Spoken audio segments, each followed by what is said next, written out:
The stillness of the forest trail was so primeval that the tread of a soft-booted foot was a startling disturbance. At least it seemed so to the ears of the wayfarer, though he was moving along the path with the caution that must be practiced by any man who ventures beyond Thunder River. He was a young man of medium height, with an open countenance and a mop of tousled tawny hair unconfined by cap or helmet. His garb was common enough for that country, a coarse tunic belted at the waist, short leather breeches beneath, and soft buckskin boots that came short of the knee. A knife hilt jutted from one boot top. The broad leather belt supported a short heavy sword and a buckskin pouch. There was no perturbation in the wide eyes that scanned the green walls which fringed the trail.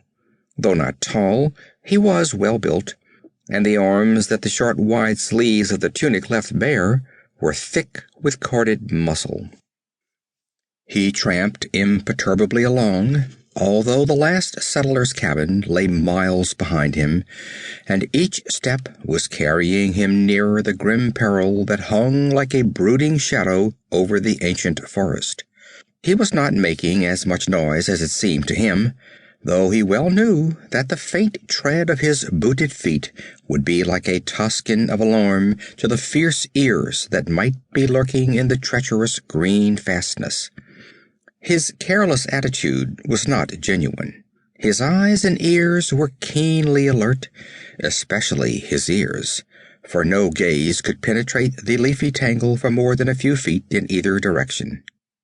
But it was instinct more than any warning by the external senses which brought him up suddenly, his hand on his hilt. He stood stock still in the middle of the trail, unconsciously holding his breath, wondering what he had heard, and wondering if indeed he had heard anything.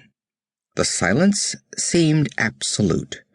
Not a squirrel chattered or bird chirped. Then his gaze fixed itself on a mass of bushes beside the trail a few yards ahead of him. There was no breeze, yet he had seen a branch quiver. The short hairs on his scalp prickled, and he stood for an instant undecided, certain that a move in either direction would bring death streaking at him from the bushes.